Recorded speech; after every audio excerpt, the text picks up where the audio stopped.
Dear students, in the last class we have studied valence bond theory. There we had certain drawbacks of the theory. To overcome such drawbacks, we are going for one more theory, that is crystal field theory. In crystal field theory, we'll go for the basic principle. What basis or which principle behind the crystal field theory we'll go for first.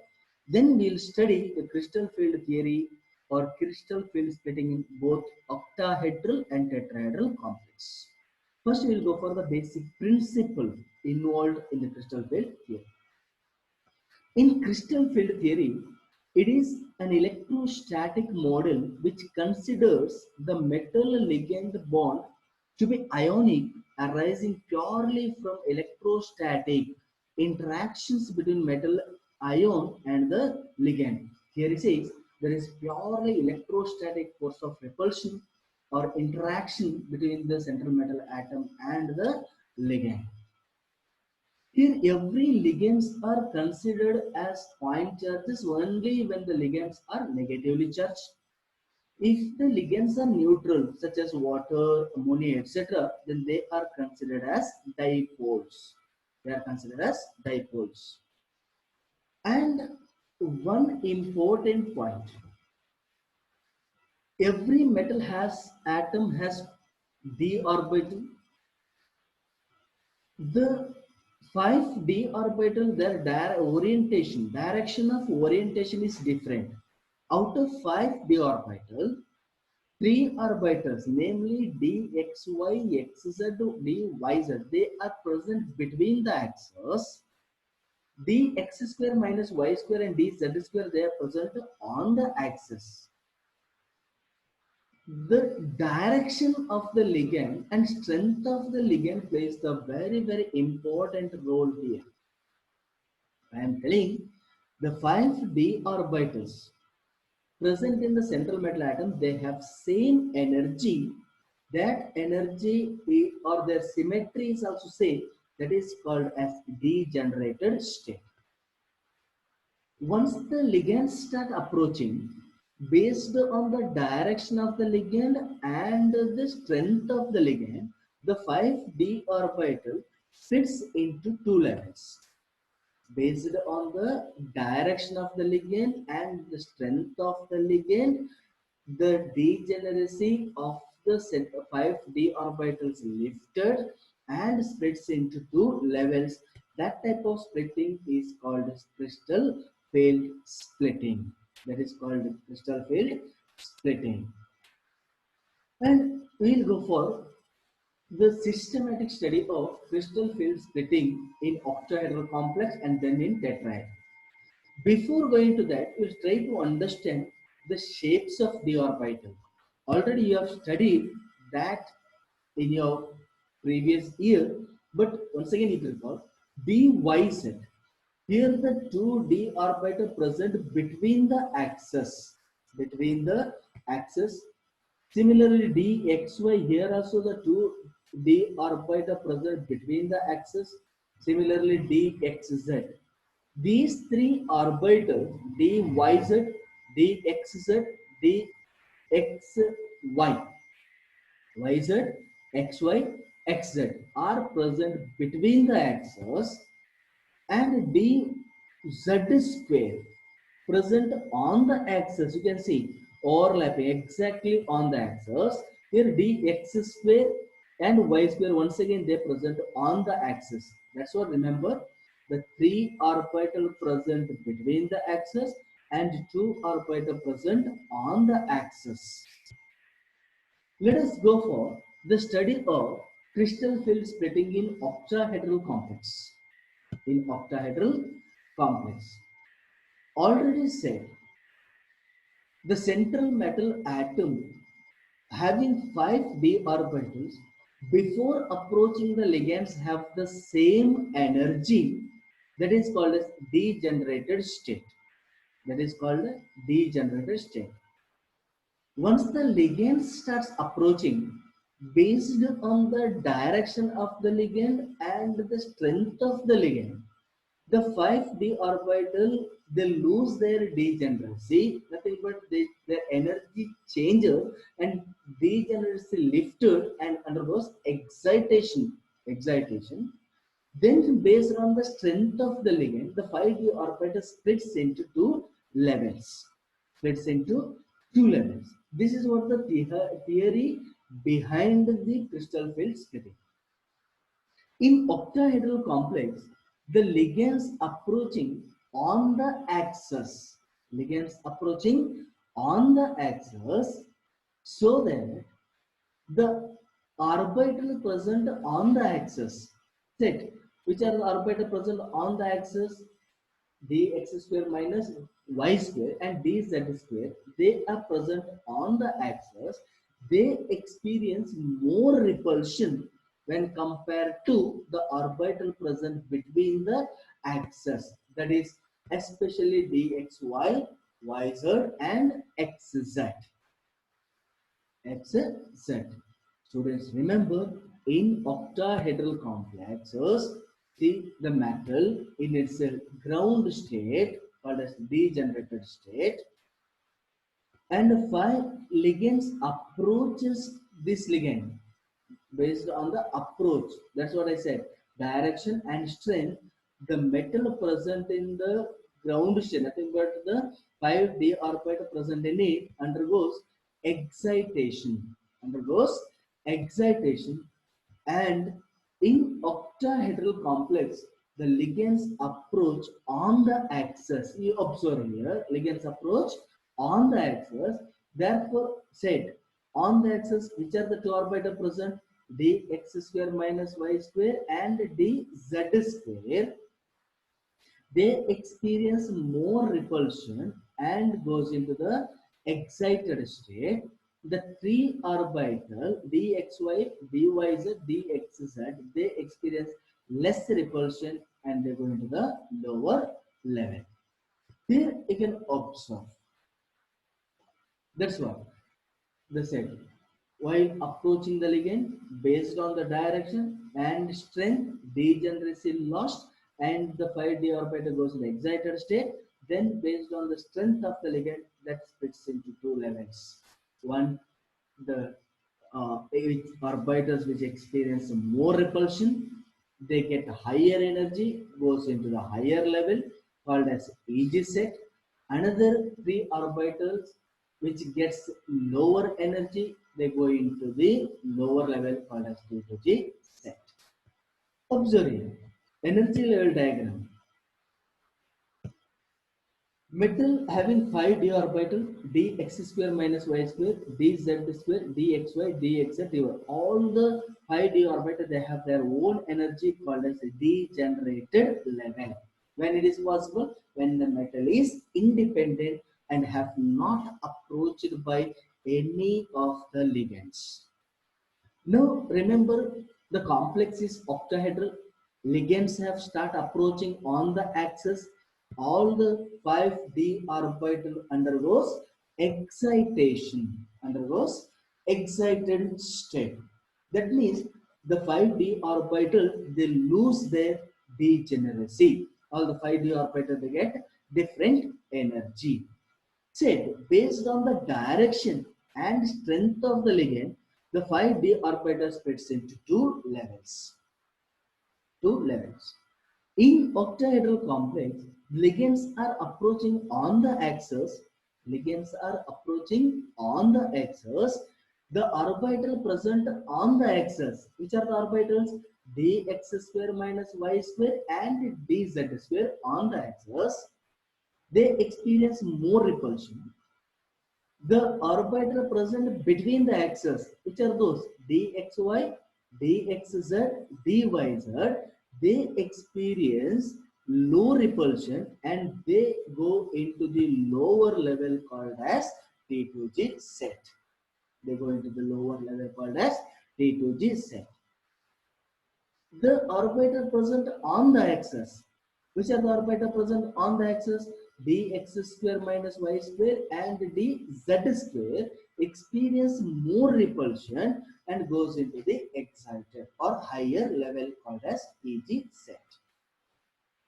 The difference between the two set, that is called the crystal field difference or stabilization energy, that is represented by delta O, where O symbolizes octahedral. Where O symbolizes octahedral. Now once we know that there is increase in the energy level by the two orbital and decrease in the energy level of two orbital. What is that value? The increase in the energy level by EG set is equal to 3 by 5 delta O, and that is decrease in the energy of T2G set is by 2 by 5 delta O. This type of splitting is called as crystal field splitting in octahedral complex. Now, once we know that splitting is delta O, it is said, what is that? Crystal field splitting energy. That depends on what? That depends on the strength of the ligands. It is explained now. That depends on the strength of the ligand. That means whether the approaching ligand is strong ligand or weak ligand. That is explained here. That was the limitation of the valence bond theory cleared by the crystal field theory. This theory clearly differentiates between the ligands as strong ligands and weak ligands. If the approaching ligand is very weak, then the splitting between the two levels, T2G set and EG set, is very, very less. If the approaching ligands are very strong, then the splitting level between EG and T2 is very, very high. How to remember? And that is explained in a series of arrangement of ligands in the increasing order is called as spectrochemical series. The weakest ligand in the series given is iodide, which is weaker than bromide, which is thiocyanate, chloride, sulfide, fluoride, etc. Among the given, carbonyl CO is the strongest ligand, then cyanide, then ethylene diamine or ethane 1,2 diamine, etc. This series is called a spectrochemical series. Dear students, if you remember this series, you are able to identify what the ligand is, whether it is a weak field ligand or strong field ligand. Remember, if the ligands are weak field, then they split the two levels into very less energy difference. If the ligands are very strong, then the splitting level is very, very high. No doubt, if the ligands have only 3 electrons, that means the electron present in the d orbital may be 1, such as d1 configuration, d2 or d3. No doubt, those 3 electrons remain in the T2G set only, because T2G set has 3 orbitals. Every orbital, according to Hund's rule, accommodates singly first. Therefore, up to 3 electrons, D1, D2, D3, all the electrons remain unpaired only. Only unpaired. Now the case, here you can see, remain unpaired. D1, D2, D3, that remains always unpaired. That remains always unpaired, because when octahedral splits into two levels, T2G set and EG set. Since the splitting into two levels, all the 3 unpaired electrons, maybe D1 one only, D2 two only, D3 3 electrons, they remain unpaired because 3 electrons are accommodated in T2G set. Now the case, if there are 4 electrons, such as D4 configuration, while explaining magnetic property, we said what happens to the fourth electron, whether the fourth electron undergoes pairing or not, is explained in the theory. There it explains only whether the fourth electron gets paired or not. When certain ligands approaches, it pairs. Certain ligand approaches, does not pair. Why? The valence bond theory does not explain, but here crystal field clearly explains why the fourth electron gets paired or remain unpaired. You see, when the fourth electron gets unpaired or remain or gets paired, we say when chloride, bromide, etc. approaches, the fourth electron remain unpaired. Why? that is weak field ligand. Since it is weak field ligand, the splitting between the T2G level and EG level is very less.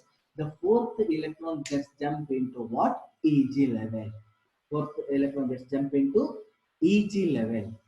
If suppose approaching ligand is very strong, approaching ligand is very strong, splitting is very large, splitting is very large. When splitting is very large, then the fourth electron does not get paired, then it remains, it does not get jump into each level, it gets what? Paired.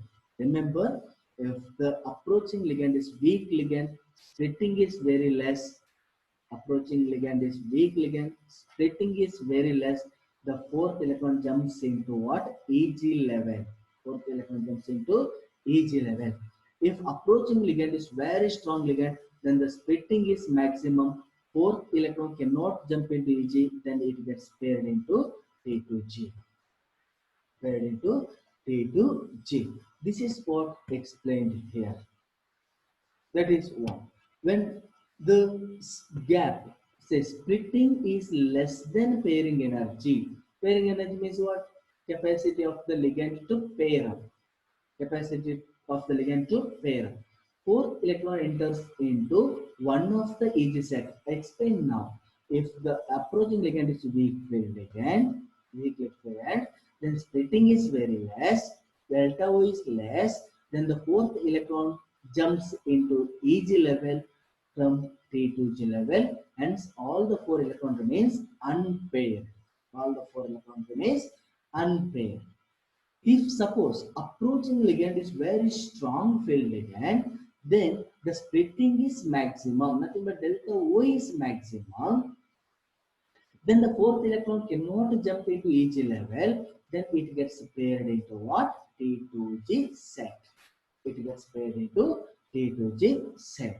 That's what the difference between the valence bond theory and crystal field theory. Valence bond theory does not say why the fourth electron gets paired when certain ligands approaches, when the fourth electron gets remain unpaired when certain ligand approach. That is clearly explained in CFT. To remember, if splitting is less than pairing, fourth electron jumps into EG set, then all the four electron remains unpaired. If splitting is greater than pairing, then the fourth electron gets paired. Fourth electron gets paired. Hence, it is very clearly differentiate between the strong ligand and weak field ligand. Similarly, we can calculate for the more number of electrons. Now we can explain the crystal field splitting in tetrahedral complex. Exactly similar to that, but here the difference between octahedral and tetrahedral. In octahedral complex, the ligands were approaching on the axis, but in tetrahedral, ligands are approaching between the axis, not on the axis, not between the axis, between the axis. That is why the ligands present between the axes are more influenced. The ligands are present between the axes are more influenced. Hence, those orbitals which go into the higher level and the orbital present on the axis, they go into the lower level. That's what the difference between the octahedral and tetrahedral. Here you can see energy level diagram. All the 5d orbitals of the metal before approaching the ligands have the same energy called as the degenerated state. Once the ligands start approaching, the degeneracy of the ligands lost, they go into the excited state. They go into the excited state. Now, based on the direction of the and strength of the ligands approaching to the central metal atom, the 5d orbital splits into two levels. Here in this case, tetrahedral, already said ligands are approaching between the axes. That's why the orbitals present between the axes, namely dxy, dxz, dyz, they experience more repulsion and goes into the higher level. The orbitals present on the axis, namely dx square minus y square and dz square, they go into the lower level. They go into the lower level. The other dxy, dyz, dx are going to the higher level.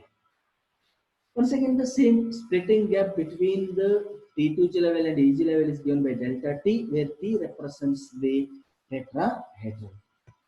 Since T2G set, they go into the higher level, it takes the energy of the 2 by 5 into delta T, whereas EG lost the energy of 3 by 5 into delta T. This is what the crystal field splitting in tetrahedral complexes and crystal field theory of both octahedral and tetrahedral complex.